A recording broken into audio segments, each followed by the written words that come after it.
Welcome to Beer Bourbon Games. I'm your host Chris, and today we're sitting down with both Clyde and Mike. We're going to talk about their brand new tap room that just opened the earlier this month. Pretty much, it's brand new. So I'm excited to sit down with both of you guys.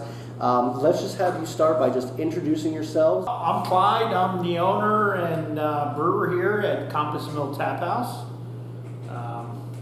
This is my second adventure at owning a brew house. So, yeah, I mean, we strive on great beers, great craft beers, and come on out and try it, you know? Perfect. And I'm Mike. I'm the assistant brewer here at Compass Mill Tap House. I've been homebrewing for about 10 years, and this guy got me into it, and here I am. Let's just talk about brewing in general. How did you guys get into brewing? What got you interested in the hobby? Well, I started out, it was funny, there was a snow, I don't know what year it was, but there's a big snowstorm, so we were snowed in, and then finally the plow came through and plowed our driveway, or development out. So we said, hey, let's go to ABC, Appalachian Brewing Company in Lititz. So we went over there, and I'm like, all right, I tried some craft brews. It's very new to me, so I'm like, yeah, this tastes pretty good. So I started home brewing, and I went out to Lancaster Home Brew and got some kits and spent some money and started brewing. And say 13 years later, this is where I'm at. Sounds like it's going pretty well. Yeah. I got into home brewing through Clyde. I used to hang out with him back in the day, and he introduced me to home brewing when he first got into it, and it intrigued me, so I got into home brewing too, and I was kind of doing that here and there on the side. And then he gave me the opportunity to come to Compass Mill and do some things around here and help him set up and continue to brew here and helping him out. And Do you remember what your first craft beers were? Well, I do. It was a IPA, and it turned out pretty good. I was very proud of this. And my problem was the 5-gallon batch did not last long, and I didn't have anything to back it up, So we went through that, and we're like, oh shit, we gotta brew again, So yeah. my first craft beer that I ever drank, Oh, we'll go or yeah. just brewed, drank more brewed. Whichever. What got you into The first craft beer that I ever drank was probably Water Gap Wheat at Appalachian Brewing. The first beer that I ever homebrewed was a Heady Topper Clone. Well, that's a good one to go after. Swinging for the top right there. Hell yeah. So I know that this is a brand new start for you, Clyde. You Yeah. had a venture before. How does it feel to have your own place now? I feel very happy what I'm doing right now, I feel that the first 2 weeks we've been open, it's been a great success. But yeah, I am very comfortable here. And I think everything's going great so far. So everybody's been supportive.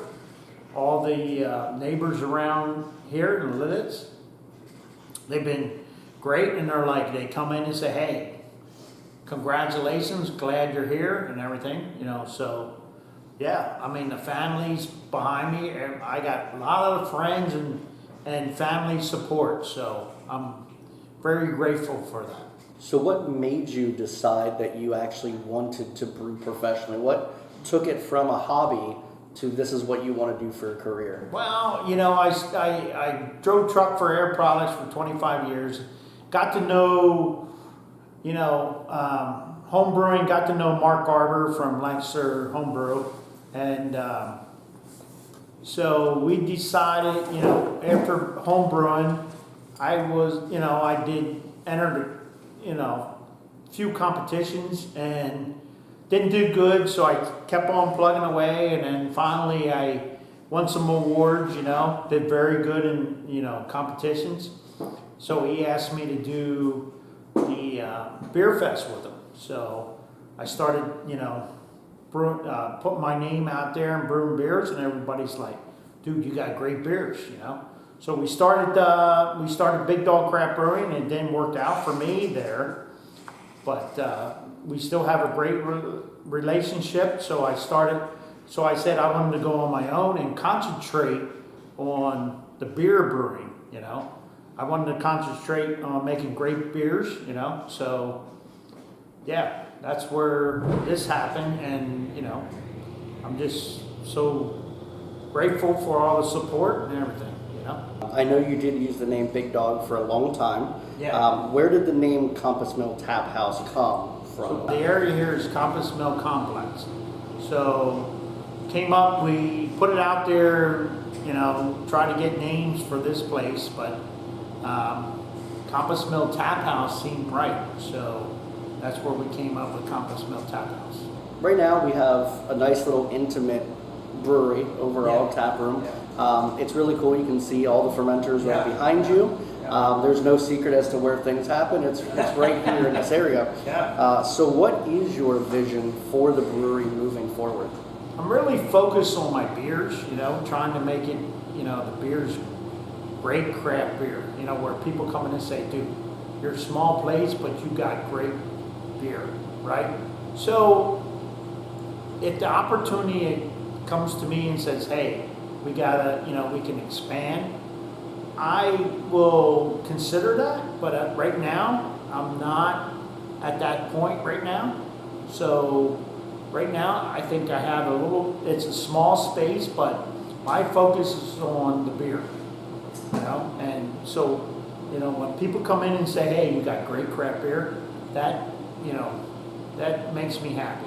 And that fulfills what I'm doing, you know?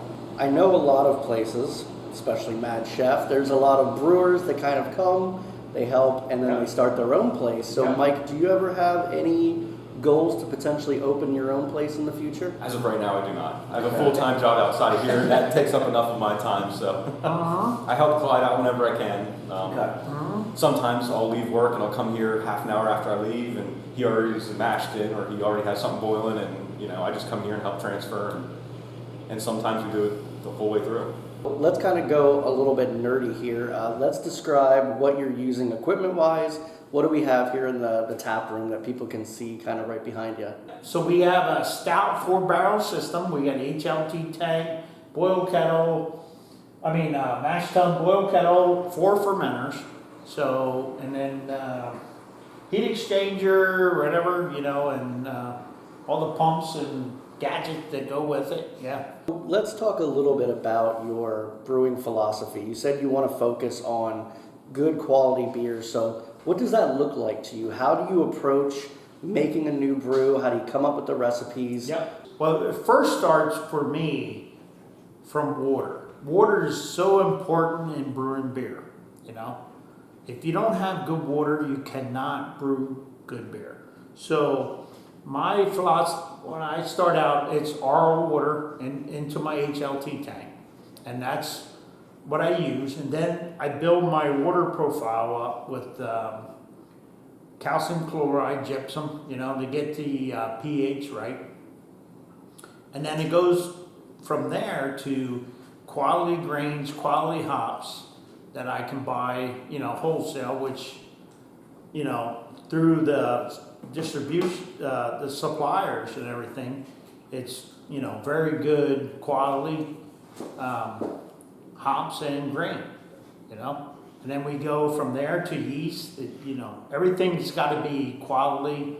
So how do you come up with your names? You've got some pretty interesting ones overall. Let's talk about just a few of them. All right. Go for it. How do you come White up Boy with Rick. White Boy Rick, Lovey Dovey. White Boy Rick is a friend of mine. He cuts my hair, and as I was a home brewer, I used to, you know, take him beers over to try, and he's like, dude, I'm a Miller Lite guy, right? So I said, all right. So I'm gonna make you a Pilsner called White Boy Rick, you know? And that was a big, you know, he loves the beer. I'm telling you, dude loves the beer, and it's a great seller here at the Compass Mill Tap House, you know? So let's say Yo Ese. Yo Ese was just a Mexican cerveza. I'm like, what can I call this beer? And I'm like, I heard all, you know, you watching the films, the movies, and you hear this Yo Ese, Yo Ese. And I'm like, great name, Yo Ese. So I picked that. Lovey Dovey comes from George Thurgood's song. One bourbon, one scotch, one beer. And he said, Lord, she was lovey dovey. And I'm like, oh shit, that's a great song. I mean, a great name. Yeah. So, I come up with some crazy shit, but, What do we have to look forward to behind you? What's in the so taps we right now? have, in this fermenter we have I'm So Hazy, which I'm known, from. It's a New England IPA. It's a great New England, very fruity, very tropical, And then we have a stout that I brewed. It's called Chaos. Now the stout, I wasn't here for that. it was a And I was supposed to be. yeah, it was a bad brew day. Maybe bad that's how the brew day. name happened. Chaos, Yeah, you were here. That's why they call it chaos. Bad brew day. Overflowed the mash tun. Just trying to get my equipment. Trying to dial in equipment. But I'm tasting it. I think it tastes great. So I think it's going to be a good stout. I think I'm going to put it on nitro. Okay. Yeah. Awesome. So and then we have behind me we have a Centennial IPA. It's a single hop Centennial. Great American IPA. You did also just release the brown ale, Yes. which is really cool. Yeah. And your social media guy is killing it. Yeah. He had listed like a contest for Yeah. it. Yeah. So what was the final name that you guys came up with for the brown ale? It'd be Leroy Brown. Okay. Yeah. Off of the song, I'm assuming is where the guy came. I'm sure. Baddest beer in the whole damn town. It is fantastic. Yeah, So if you guys. I was very pleased with that beer.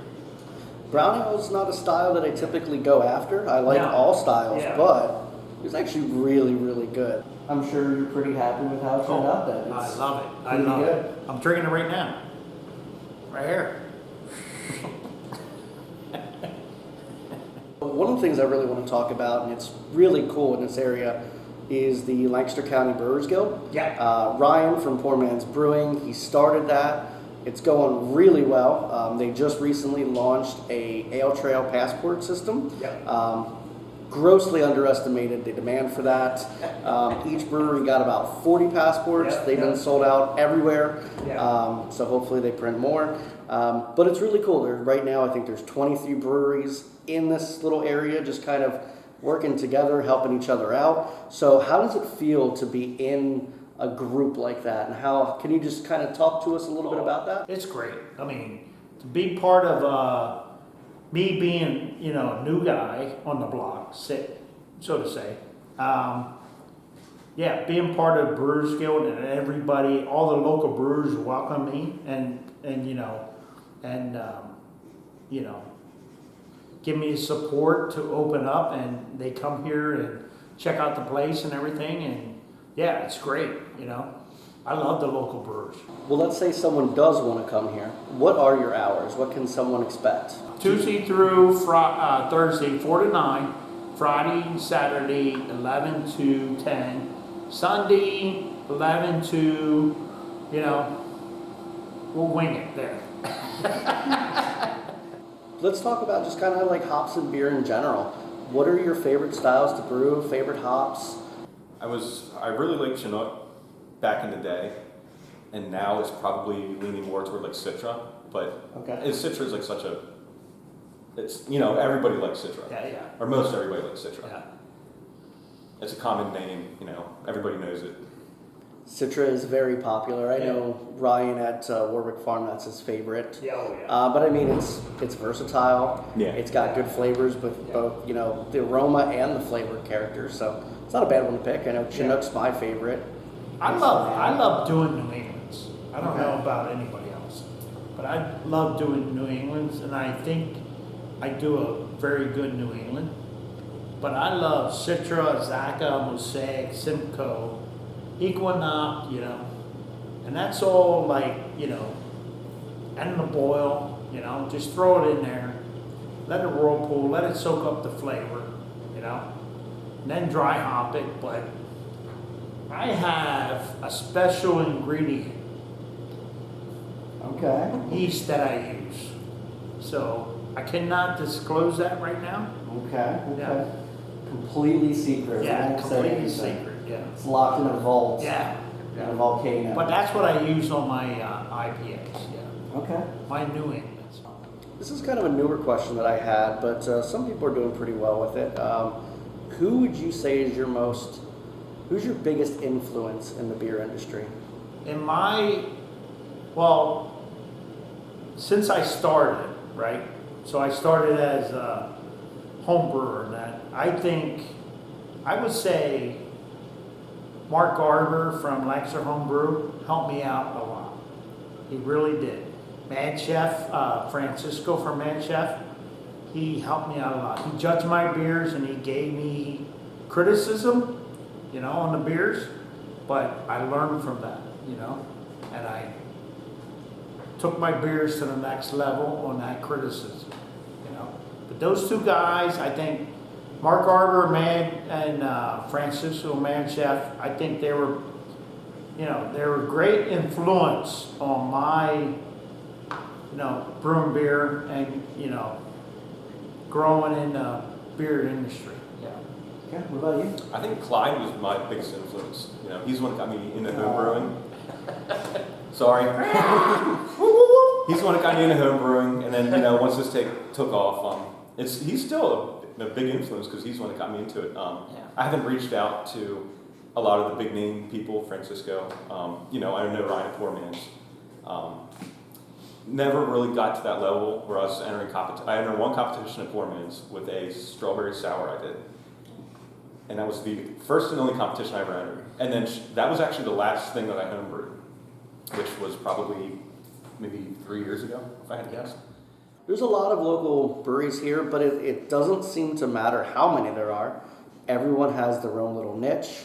You guys are doing stuff just different enough that it's really cool. It's cool to see how much you guys help each other out. Your beer's different. Now, let's say that I don't drink, which obviously I do. What else could someone come and get here? Do you guys have mixed drinks? Do you have sodas? What's available for people? Yeah, so we have Tattered Flag canned cocktails, as well as Walt's Vineyards wines. We have 5 different wines, and then we also carry Tattered Flag spirits as well. Along with, we have soda, we have water, and then snacks. We carry chips, pretzels, Doritos, things like that. I'm going to shift over to the flight that I have in front of me because I pretty much finished my Pretty Boy Aaron. We might as well talk about it real quick. Of course. Pretty Boy Aaron is a collab between Compass Mill and Fetish, which is right down the road. So if you're in this area, go right down near the airport, and they're over there right near Mickey's Black Box. So maybe hit up some music, which is an awesome venue. Yep. I've been there twice in the last month. Right next door to there. So let's say, how did the collab start? Are you and Aaron good friends? Oh yeah, me and Aaron are buddies. And I would take him some of my home brews. He's like, yeah, man, this is good stuff, So then we started Big Dog and all that. That didn't work, so I started my own place. And Aaron has helped me out big time, Gave me pointers and advice to, open my own business, yeah. So we decided to do a collab. We did a New England, and I think it tastes great, Yeah. So, Aaron's a great, try Fetish. He's a great guy, and then he's a pretty boy, So that's why we called it Pretty Boy Aaron. Yes, if you're not aware, Aaron is definitely a good-looking head brewer. I'll go with that. I know most brewers automatically have a big scruffy beard, look like a lumberjack. He's the complete opposite of that. So, you wouldn't ever think he's a brewer. Yeah, definitely check out Fetish. It's a super cool environment. I really like the industrial art kind of look. They've got vinyls, so you can just kind of sit there, chill. I was excited. They had some Rush vinyls, so I was listening to that last time I was there, and Foo Fighters, so that was good. Great environment. Very, very cool and unique. Everyone's got a little bit of a niche, but theirs is definitely that environment. I think they don't really play themselves too serious, which works. But let's talk about our flight here. So if we pull this one, This one is our White Boy Rick, I believe. Yes, it is. Okay, so we have our White Boy Rick. So go ahead and just kind of describe this beer to the people watching at home. What can they expect from this if they try it? Straight up Pilsner malt. A little caramel to give it a little sweetness and body. Saaz and pearl malt, hops. And then I did a Munich lager on that yeast. Yeah. Okay. It's big winner here. A lot of people are drinking it. I can see why. It's light and refreshing for sure. And for those people that are kind of newer to craft beer, there's always someone getting into craft beer. Don't feel ashamed if you're not, going into the heavy hitters right away. You've got to start somewhere. Right. And this is definitely a good one. It's what I like to call a gateway beer. Yep. It's going to get you there, but it's got a little bit more flavor and hop character than a Miller Lite or Bud Light. Yep. If you're used to kind of more those like watery, thinner kind of beers. This has a lot more malt character up front as well. It's a little bit of a higher ABV than a traditional Pilsner, but it's still a good Pilsner. I believe, if I remember correctly, it's what, 6.2? 6.2. Yeah, it's like an Imperial Pilsner. So we let it ride. Yeah. Here it comes, smell. We let it ride. Hey, it's working. It's good. It's very refreshing. So I like this one. It's always a winner. Yeah. Now the next one we have here in our flight. Which one is this, Clyde? Lovey Dovey. This is our Lovey Dovey, which is our Belgian, I believe, right? Belgian blonde. Okay. So go ahead and tell us a little bit about this one. Belgian blonde, I was brewing that for a while and I just didn't like it, And then, so home brewing, I decided to try a Saison yeast on it. So, and that beer just turned around 360, So I entered that poor man's competition they had over there. And Mike from Mooduk Brewing picked it as a Brewer's Choice Award. So we went up to Mooduk and we brewed that together. Oh, nice. Yeah. Mike is a very good guy. Yeah, Another Mike shout out. Yeah. Shout out to Mooduk. If you've never been to Mooduk, E-Town has some good places. They have great beer. We got Mooduk, we've got Cox, we've got Funk, all right in the same area. All very cool people, and all part of the Brewers Guild. So you can go there and hit up 3 awesome places. I think the Saison yeast was a good way to go. It's got a little bit of that like spicy note to it. Get the clovey, spicy notes. Yeah, you definitely get the clove. Yeah. And then you typically get kind of those like banana flavors in some of those. So you get this basically, I'd say a little bit lighter on the baking spice notes than some of the other ones. But if you kind of look, the color is a little bit lighter than some of those like thick Belgians that are out there. One thing that I note about anything that's, when you have a Belgian triple especially, they get really syrupy, I noticed. And boozy, this one's definitely not that way. It's light and crisp and refreshing. It's not, as much of a summer beer, but it's not much different from this one overall. I think it's very drinkable. I really, really like how this turned out, and I'm glad that you continued making it over here. It's my wife's favorite. Well, then you're never going to stop doing it. That will always be on tap. Yeah, this one will always be here, so that's perfect. Now, this one's one of my personal favorites. This is the one that you love. This is your USA, which is, I think you have to order it like that from now on. That is a requirement. So this is USA. Your traditional, standard kind of, Mexican lager. You've got the Snoop Dogg Corona stuff going on right here. A lot of people are making these. I find them to be very similar to Corona, but with a lot more flavor to them. A lot more body and flavor. The other style, it's kind of watery. I mean, it's mass produced compared to what you can get out of these things. So tell us about this. What's in it? Well, it's straight up Pilsner malt. It's got some, it's got corn. It's got Munich. Nice Mexican lager yeast. Yeah.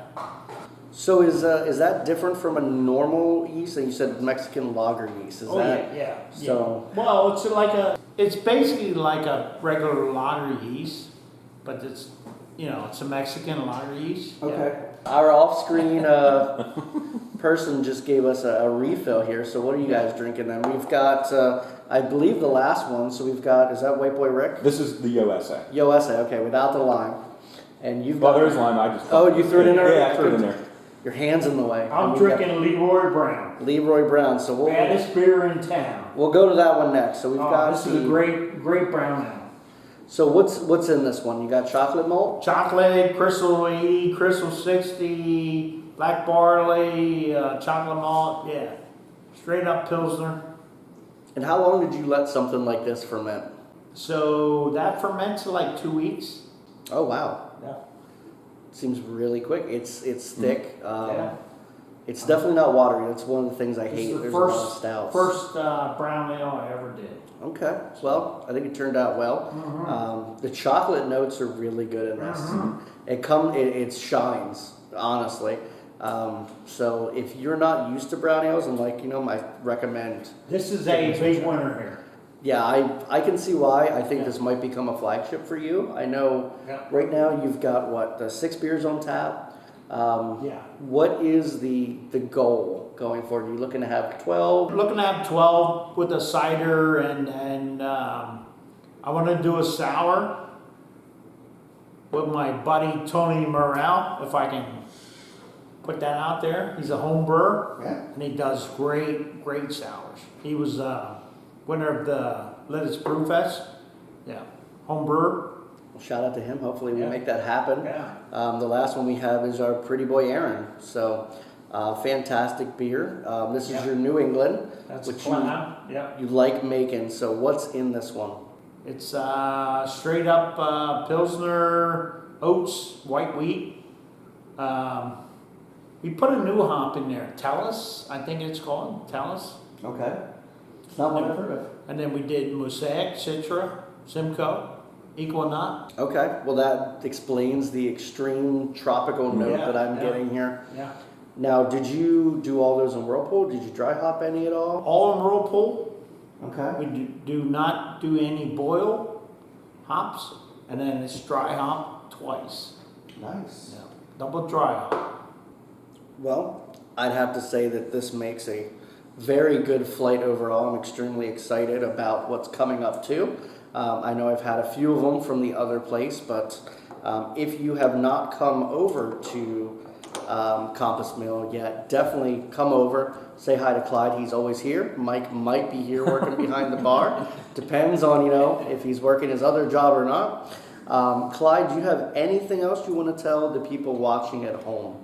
Hey, come visit me, come check me out. I'm a, new beginner, but we have great beer, great spirits, great attitude.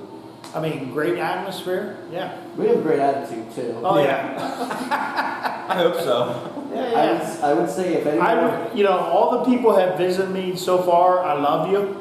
So continue to support me. And we have 5 65-inch TVs. You can watch sports. Yeah. We have music. Yeah. That is a big part. I like the TVs. I know you guys had the Masters on.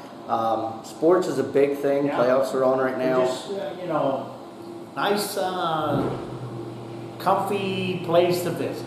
Yes. Come see me. Well, I want to thank you, Clyde and Mike, for sitting down here with me today. I had a blast. I know I've already been here a ton of times. If you're new to the channel, think about hitting the subscribe button, leave a comment down below, and don't forget, if you're in the area, to come and visit these people and all the other places in Lancaster County around here. There's some amazing breweries. Thank you. Until next time, guys, I'll catch you back on the next episode of Beer, Bourbon, and Games. Thanks for watching, everybody. Peace.